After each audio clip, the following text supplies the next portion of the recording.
viewers. Welcome to the NDDC at 25 anniversary interview series. Today we'll be talking to our Executive Director of Projects, NDDC, Sir Victor Antai. He is an eminent personality. He is a stakeholder in the Niger Delta. Thank you very much, sir, for the audience. Anchoring this program with me is Obiageli Uchechukwu. So, sir, would like to know, NDDC is celebrating its 25th anniversary. How would you rate the performance of the Commission in the past 25 years? And what do you think can be done better moving forward? Well, thank you very much. I want to sincerely appreciate and thank the people of Niger Delta region for the encouragement they have given to our board since its establishment 25 years ago. I also wish to thank the founding fathers of the region and their pursuit for the establishment of the NDDC from upper deck and to the current status of the Niger Delta Development Commission. They played a major role in the establishment of this intervening agency in the region, and the people of the region also have embraced this agency, and they have given the agency lots and lots of support. And then across the entire 9 states of the Niger Delta region, there is no state that NDDC hasn't left a mark over the years. Since I came in as Executive Director of Projects of the NDDC, I have traversed the length and breadth of the 9 states, and I have seen lots of progress made in terms of project delivery.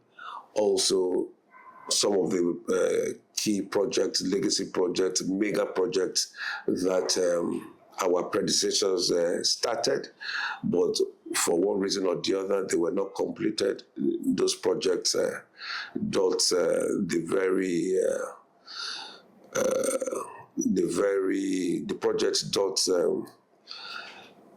very landscape of the region. I have visited most of the sites. I have seen them from Akwa Ibom to Cross River to Imo, Abia, Rivers, Delta, Bayelsa. I've also been to Ondo. I've been to Edo State. I have seen most of these projects and what our predecessors did. And keying that into the current directive that was handed down by the President of the Federal Republic of Nigeria, our own very amiable President, President Bola Tinubu, he gave that directive to our managing director that all the legacy and major projects, mega projects that dots the landscape of this region should and must be completed. And then that has given us a new drive, that very important directive has given the region, the Commission a new drive towards ameliorating the plight of the people of the Niger Delta region. Well, overall, the establishment of the NDDC 25 years ago has been of great benefit to the people of the Niger Delta in terms of project delivery and human capacity development. I can give NDDC a pass mark. Well, thank you so much, sir, for that insight. You are aware that people have always judged the NDDC based on project execution that beneficiaries can feel and see in their environment across the Niger Delta region. How have you been able, as the Executive Director of Projects in NDDC, how have you been able to navigate some of the challenges faced with execution of projects in the Niger Delta region?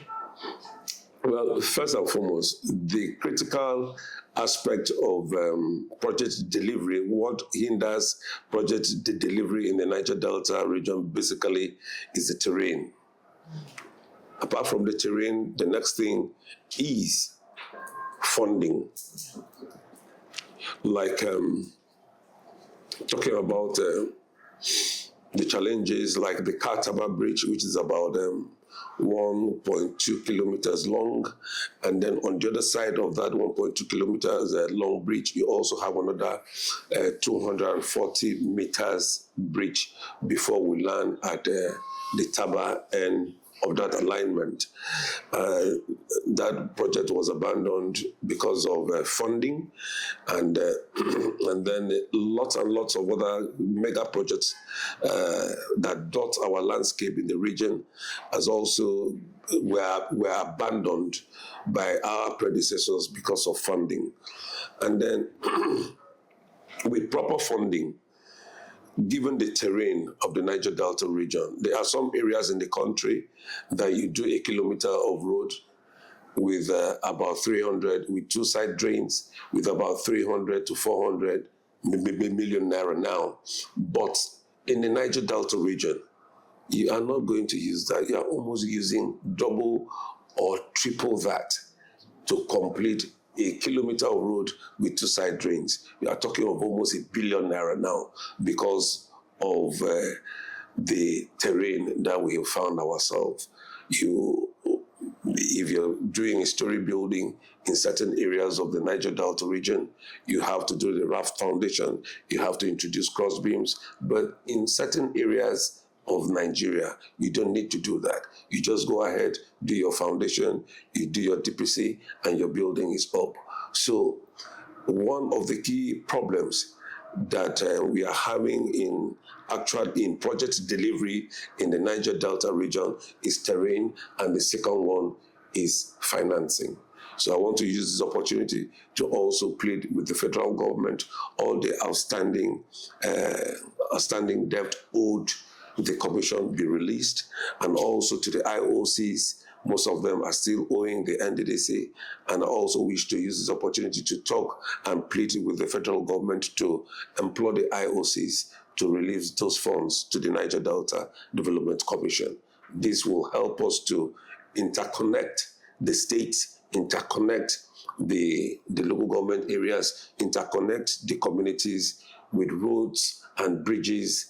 And I mean, like the Bonny Ring Road that we are going into now, the Bonny Ring Road, it connects the entire place and links the upland to the Bonny, where Nigeria has the LLNG, the Nigerian liquefied natural gas, and then also from Borokri to Okrika is a very short distance of about 15 minutes. You don't need to go all the route round to be able to get to Okrika. But from Port Harcourt town here, on that 10 minutes, you are already in Okrika. So those are kind of projects that we are pushing forward through the vision and the drive of the managing director, Dr. Samuel Boboku, to complete most of these projects. This will actually open up a new vista. This will open up the land. This will open up new areas for development in the Niger Delta region. Like in my own state, you have the Ibono Istinobolo Bridge. The 600-span bridge has been completed. We have just re-awarded the 200-span bridge that links the Ibono to Istinobolo. And these are critical. This is a critical alignment that links two very major oil-producing local governments together. So those are the kind of situation we found ourselves in the Niger Delta region, and we are asking and pleading with the federal government and the IOCs to make funds available so that these projects will become a reality, and it will serve the very purpose at which the NDDC was established. Thank you so much, sir. Talking about executing projects successfully, the NDDC Solar Light project has been adjudged to be successful. So what are the plans of the commission to maintain these solar lights and other projects, to keep them, to make them sustainable? Yeah, our solar light project in the Niger Delta region is the bomb. Yes, it has created a lot of impact. It has mitigated against robbery attacks. It has encouraged trade. It has encouraged interconnectivity, and then we are under pressure because almost every community now in the Niger Delta region in the 9 states are mounting serious pressure on us. They want light, they want solar light, they want solar light. And of course, the managing director and the entire board, we are trying to keep the pace, to keep with the pace of the demands of the people of the Niger Delta region. And we are also looking at mini grids, solar mini grids in most of we are also about to introduce that. We've started with the pilot schemes of a few communities, and it is they are very successful. And then we are also looking at introducing that across the region. Well, in terms of the maintenance, we've also discussed it at the management level and at the board level. We have made arrangements. The arrangements have gone very far. We are bringing in consultants and then dividing states into zones where consultants will be responsible in conjunction with our state offices. We will be responsible towards the maintenance. Anywhere you have issues of the lights going bad or the battery or the cells, they will react immediately. And these are done biannually. The consultancy is biannually. So we go into Akwa Ibom State. We can divide Akwa Ibom State into 3 zones.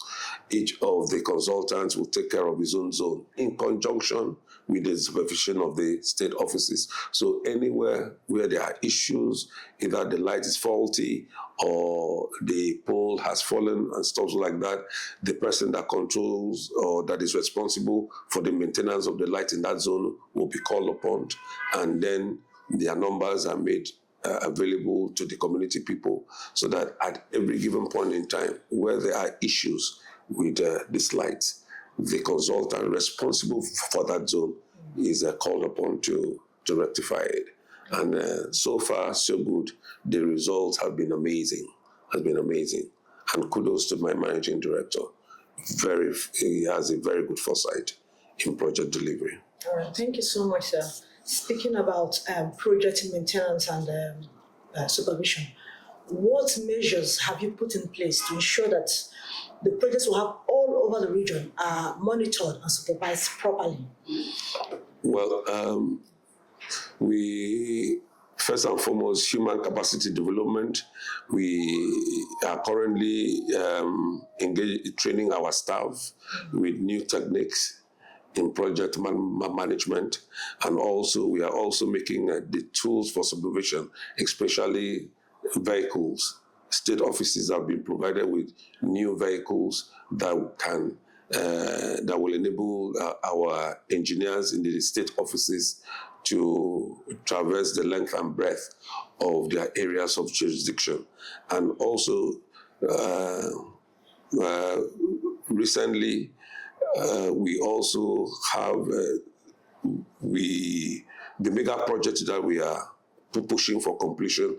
Each of these mega projects have its own separate supervision team, independent of what is happening at the state office. So they are assigned particularly and specifically for each of these specific projects for supervision and delivery. So we don't here in NDDC, we do not micromanage. We go the whole hog to make sure that everything that is needed for project delivery and supervision is provided. We do demand training. The the human capacity training. We also equip them with current supervision tools, and we also provide them with supervision vehicles, and we also go as far as having teams responsible for particular mega projects that we are interested in. So far, we have identified about 14 mega projects that are ongoing now. They are ongoing. You have the Ibro Beach, the completion of the Ibro Beach alignment is ongoing. You have the Kataba Bridge is ongoing. You have the Bonny Ring Road is ongoing. You have the Bonny, you have the Okrika, Borokri bridges and road alignment is ongoing. You have the one at the Okpashimini or at Omoko is currently ongoing. You have the General Hospital in Ikom Cross River State is ongoing. You have the General Hospital and orthopedic hospital in Port Harcourt is ongoing, and then you also have a couple of other projects that are currently on different stages of completion since we took over. Some of these projects were abandoned about 15 years ago, some 10 years ago, and then lots of efforts are being deployed into the completion of these mega projects. There are lots of them. And we also thank God, we thank our partners. There are partners, persons that are coming in to partners with the NDDC. Some of the IOCs are partnering with us. And then I think I will leave this for the managing director and the chief executive officer to talk about them, because some of them are in different stages of engagement, and some have also made funds available to the NDDC for the completion of these mega projects. And they have also gone ahead to make a request that NDDC should actually pay more attention, because they are making contributions to the Niger, to our coffers, that the interventionist agency should also give priority attention to areas of their production where they are carrying out their exploration activities. Yes. Well, sir, in the midst of all these developmental projects, you will agree with me that planning is very central, is key. So how have you been planning without the Regional Development Master Plan? Well, I will leave this, like I normally say, there are certain critical topics that I will just leave that for the managing director, because we are at different stages of engagement. So it wouldn't be polite for me to start talking about them without the managing director first addressing those issues. I will allow these issues for the managing director to talk about them first before I now come in to learn my own support. So the managing director's engagement comes first. So after the managing director, I will leave this particular master plan, because I know his efforts in making this a reality, and then his commitment towards it. So he should be the right person to talk about them. Like I normally do, the way I do my things, I allow what is the responsibility of the managing director for the managing director to talk about. I wouldn't want to talk, although I have enough insight into what is going on, but it wouldn't be right for me to start talking about them first. Yes. Thank you so much, sir. So what is your message to the Niger Deltans as NDDC celebrates 25 years? Well, hope, peace in the region, and prayers. All their wishes will be met. Thank you so much, sir. So we've been talking to the Executive Director, Projects, NDDC. Thank you, viewers, for staying with us on this episode. I am Ikemini Basi, and with me is Obiageli Uchechukwu. And I am Victor Antai.